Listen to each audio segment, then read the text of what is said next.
चलिए साथियों शुरू करते हैं या यूं कहें आज हम अपनी बायोलॉजी सीरीज के अंतिम अध्याय का समापन कर रहे हैं। अब तक आपने पूरे समर्पण और बिना किसी अतिरिक्त चर्चा के केवल परीक्षा केंद्रित और उपयोगी सामग्री के साथ बायोलॉजी को इस अंतिम पड़ाव तक पहुंचाया है।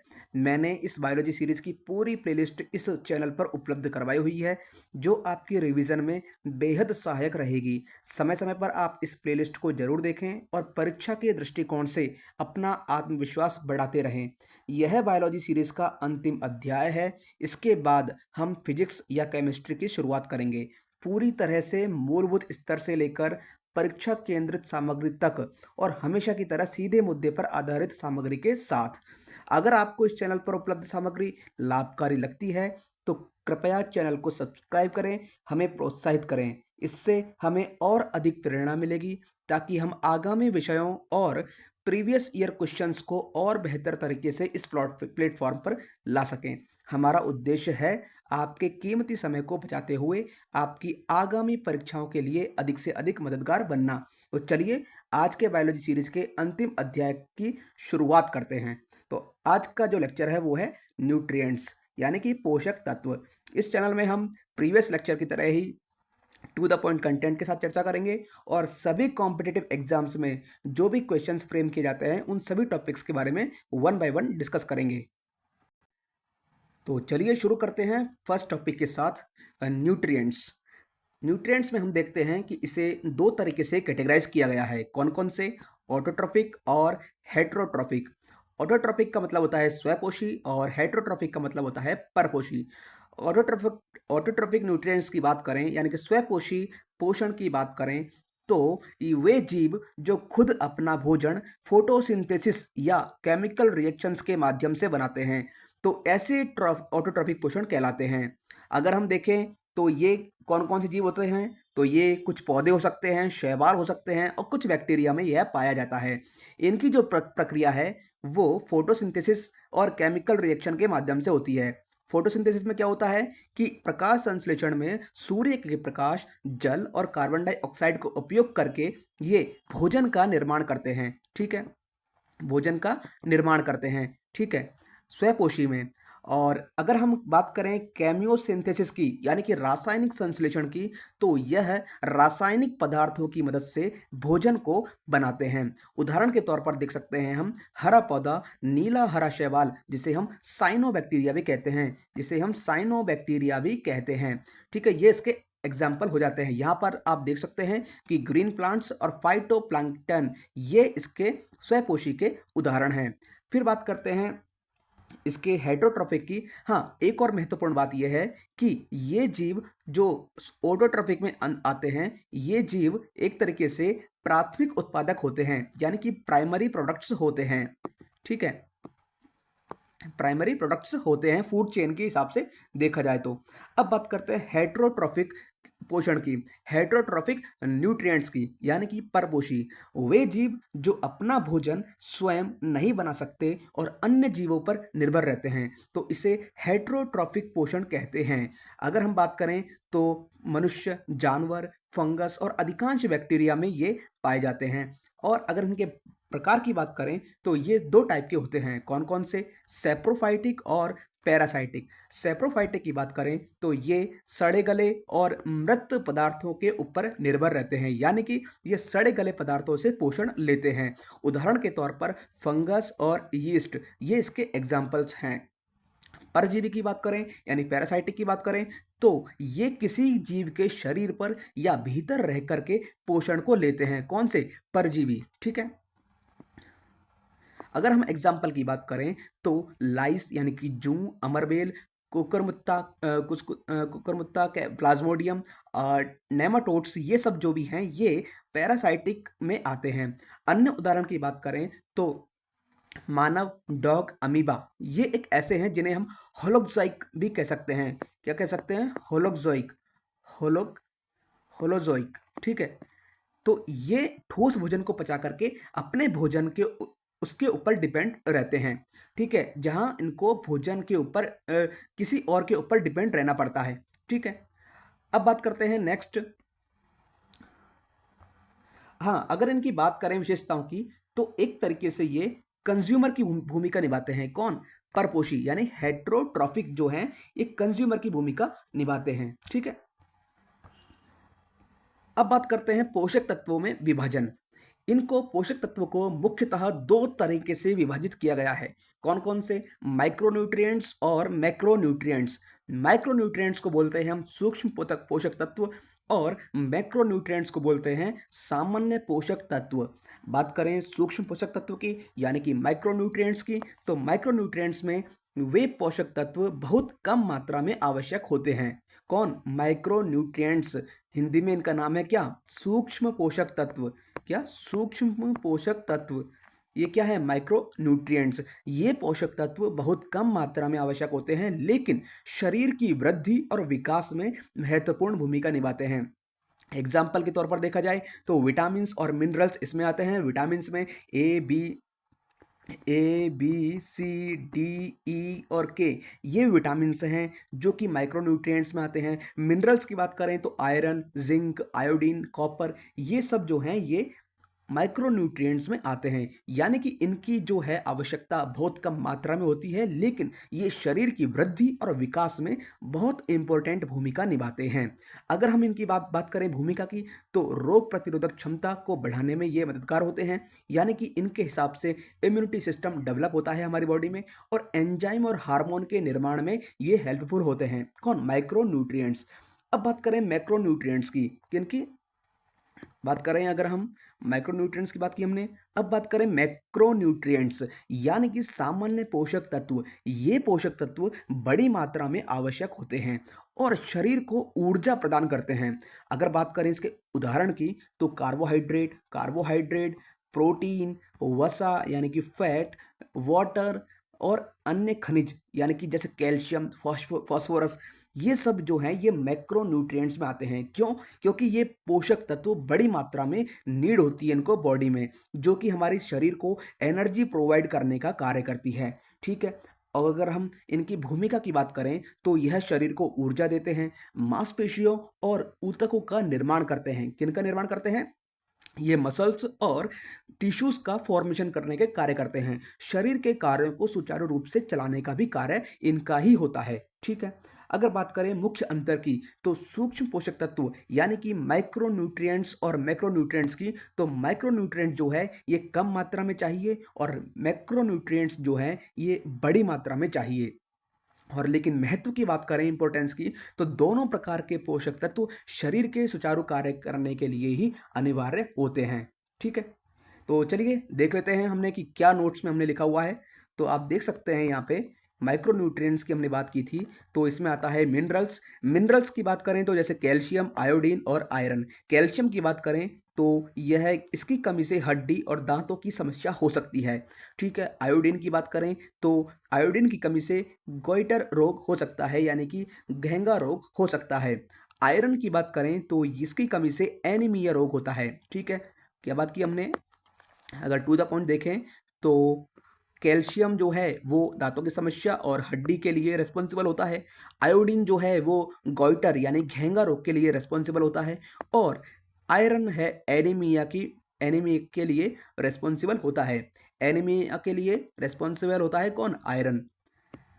अब नेक्स्ट बात करते हैं विटामिन्स की। विटामिन्स की जो खोज है वो की थी सी फंक ने। ठीक है। किसने? फंक ने। अगर हम बात देखें किसने की थी खोज विटामिन की, विटामिन खोज की थी फंक ने, कासिमिर फंक। अब बात करते हैं विटामिन के टाइप्स कौन कौन से होते हैं। तो विटामिन होते हैं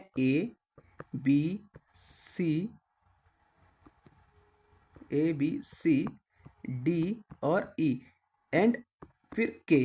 तो ए से लेकर के ई तक तो होते ही हैं और फिर आता है के। तो ये टाइप्स के विटामिन होते हैं। अब ये बात करते हैं साइंटिफिकली कि विटामिन के जो साइंटिफिक नेम क्या हैं और उनकी कमी से कौन कौन से रोग हो सकते हैं, और अगर हम बात करें उनके सोर्स की यानी किन किन सोर्स से हम विटामिन को एब्जॉर्ब कर सकते हैं न्यूट्रिएंट्स के तौर पर, तो वो हम देखते हैं वन बाय वन। ठीक है। तो सबसे पहले बात करते हैं विटामिन ए की। विटामिन ए जो है इसका जो रासायनिक नाम है वो है रेटिनॉल। रेटिनॉल। अगर हम बात करें इसकी कमी से, तो इसकी कमी से रतौंधी रोग होता है। क्या होता है? Night blindness. अगर बात करें रतौंधी कैसे याद कर सकते हैं हम, कि रेटिनॉल यानी कि रेटी से पकड़ सकते हैं आप रात, यानी कि रात में दिखना बंद हो जाता है, नाइट ब्लाइंडनेस। जेरे हम जिसे हम ज़ेरोप्थेल्मिया कहते हैं। क्या कहते हैं? ज़ेरोप्थेल्मिया। ठीक है। अगर हम बात करें इसके सोर्स की, तो गाजर, आम, सेब, पपीता, ये सब विटामिन ए के न्यूट्रिएंट्स हैं। ठीक है। यहाँ से हम विटामिन ए को एब्जॉर्ब कर सकते हैं, गाजर, आम, सेब, पपीता से।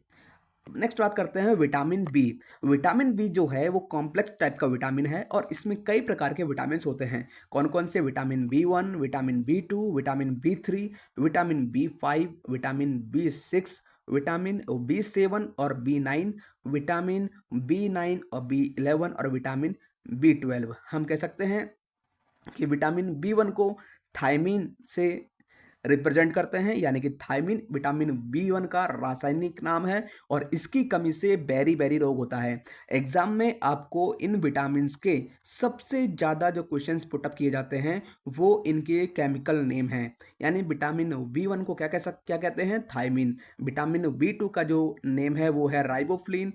बी 3 का है नियासिन या नियासिनामाइड। और इसकी कमी से पेलेग्रा रोग होता है, जिसे हम 3D रोग भी कहते हैं। ठीक है। अगर बात करें विटामिन बी 5 की, तो इसे बोलते हैं पेंटोथेनिक एसिड। विटामिन बी 6 की बात करें तो ये होता है पायरिडॉक्सिन या पायरिडॉक्सामाइन या पायरिडक्सॉल। बी 7 की बात करें तो ये होता है बायोटीन। ठीक है। और यहाँ विटामिन बी 7 का नाम है बायोटीन और विटामिन बी 9 का जो नेम है वो है फॉलिक एसिड। क्या है? Folic acid. और अगर हम बात करें विटामिन बी 11 की, तो इसका जो केमिकल नेम है वो है सेल्सिन, यानी कि सेलिसाइलिक एसिड। ठीक है। सेलिसाइलिक एसिड किसका नाम है? विटामिन बी 11 का। और बी 12 जो है उसे हम बोलते हैं साइनोकोबलामीन। ठीक है। इसकी कमी से जो है वो पर्नीशियस एनीमिया रोग होता है। ठीक है। अब बात करते हैं विटामिन सी की। विटामिन सी का जो केमिकल नेम है वो है एस्कॉर्बिक एसिड। अगर हम बात करें विटामिन सी से, तो इसकी कमी से स्कर्वी रोग होता है। स्कर्वी होता क्या है? स्कर्वी जो है ये मसूड़ों से खून बहता है इसमें। इसके अगर सोर्स की बात करें तो ये है नींबू, आंवला। ये विटामिन सी के सोर्स हैं, यानी कि यहाँ से हम विटामिन सी को एब्जॉर्ब कर सकते हैं। बात करते हैं विटामिन डी की, तो विटामिन डी का केमिकल नेम है कैल्सीफेरोल। कैल्सीफेरोल विटामिन डी का रासायनिक नाम है। इसकी कमी से रिकेट्स रोग होता है, या हम कहें कि यह ऑस्टियोमलेशिया रोग होता है। किसकी कमी से? विटामिन डी की कमी से। अगर हम सोर्सेज की बात करें तो इनके जो रिसोर्सेज हैं वो हैं धूप। धूप में बैठिए आप, विटामिन डी भरपूर मिलता है। और मछली का तेल यानी कि फिश ऑयल विटामिन डी का सोर्स है। फिर बात करते हैं विटामिन ई की, तो विटामिन ई जो है इसका केमिकल नेम है टोकोफेरोल। टोकोफेरोल जो है वो विटामिन ई का रासायनिक नाम है। अगर हम बात करें इसकी कमी से कौन सा रोग होता है, तो कमी से होता है इसका एंटी स्टीरिलिटी। एंटी स्टीरिलिटी जो है वो इसकी कमी, विटामिन ए की कमी से रोग होता है। यानी कि एंटी स्टेरिलिटी मतलब होता है कि स्टेरिलिटी की का एक कारण बनता है। क्या? यानी कि हम कह सकते हैं इसके हिंदी में बांझपन। ठीक है।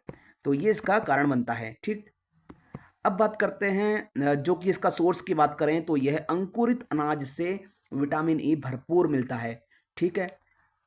और इसका अगर रासायनिक नाम जो हमने देख लिया कि ये रासायनिक नाम टोकोफेरोल है। ठीक।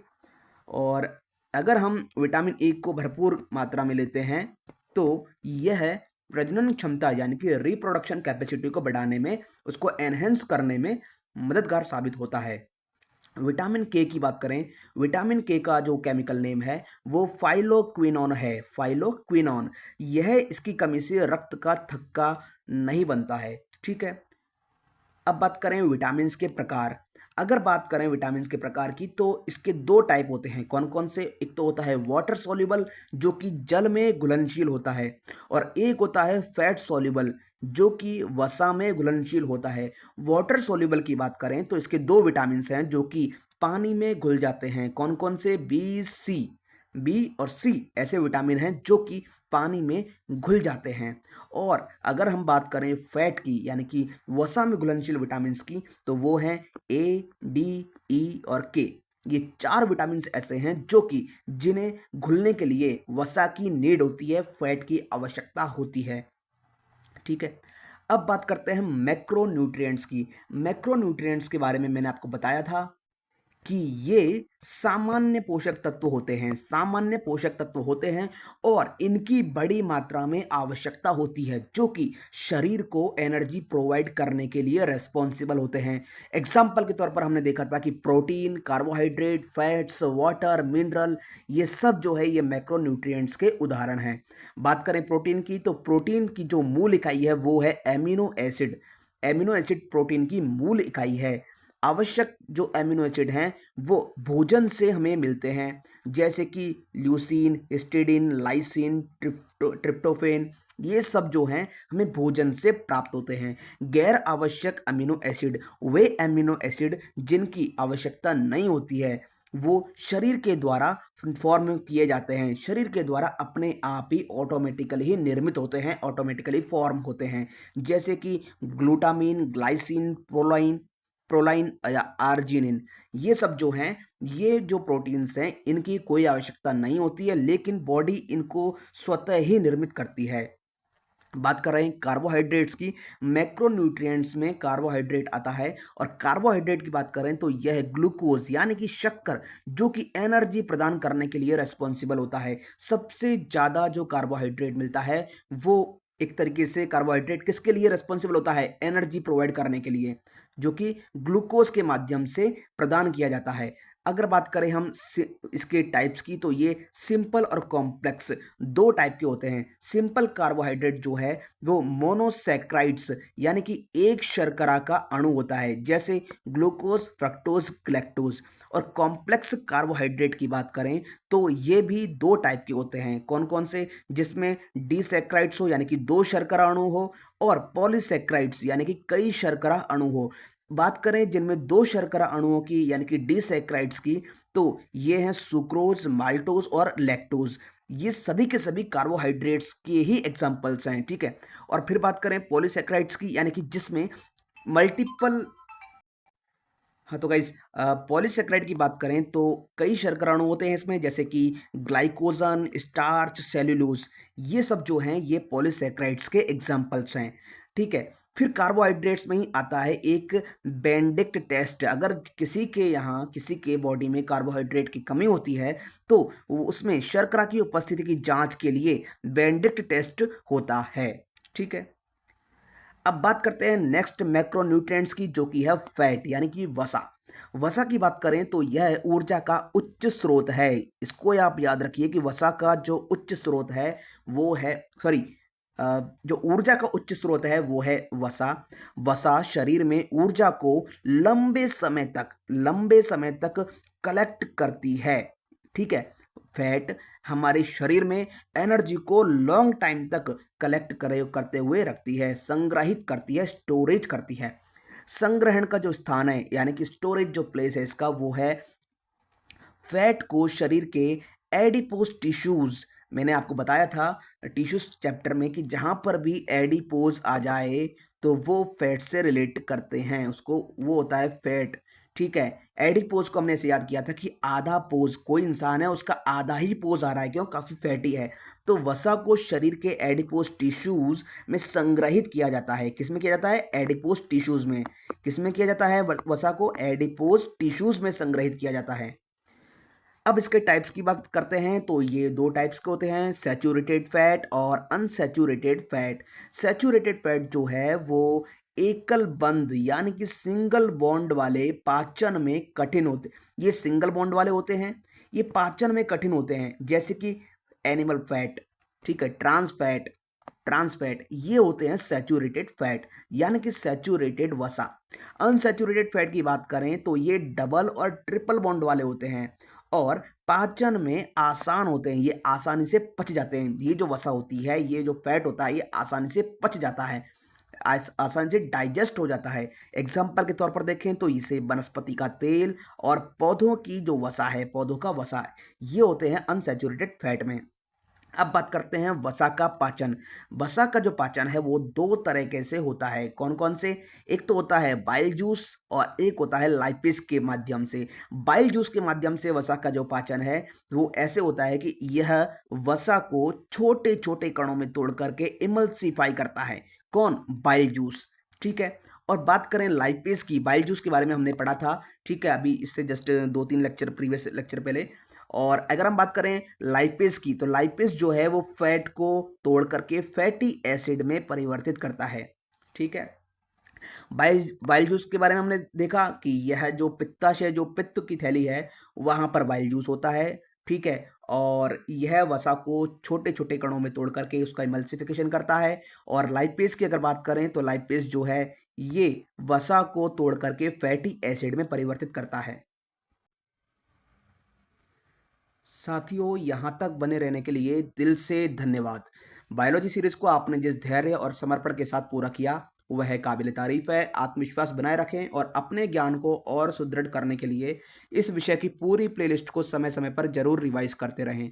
हमने इस सीरीज में जितने भी जरूरी टॉपिक्स कवर किए हैं वे आपकी परीक्षा के लिए बेहद लाभकारी हैं। साथ ही जो स्टैटिक बायोलॉजी के कुछ विशेष टॉपिक्स हैं उन्हें भी हम समय समय पर इस चैनल पर अपलोड करते रहेंगे। अब हम केमिस्ट्री विषय की शुरुआत करेंगे, क्योंकि प्रतियोगी परीक्षाओं में साइंस एक प्रमुख भाग होता है। हमारा लक्ष्य है कि पहले साइंस के सभी विषयों को समाप्त किया जाए ताकि आप पूरी तैयारी के साथ आत्मविश्वास से आगे बढ़ सकें। अगर आपको यह लेक्चर लाभकारी लगा हो तो चैनल को सब्सक्राइब करके हमारे साथ जुड़ें। इससे हमें और प्रेरणा मिलेगी और हम आपके लिए आने वाले विषयों और परीक्षा केंद्र सामग्री को और भी बेहतरीन तरीके से प्रस्तुत कर सकेंगे। यहाँ तक बने रहने के लिए और सीखने के लिए आपका धन्यवाद। आइए अब केमिस्ट्री के सफर की ओर कदम बढ़ाते हैं। तो नेक्स्ट वीडियो आपको केमिस्ट्री के लिए मिलेगी अब। तो यहाँ तक बने रहने के लिए धन्यवाद।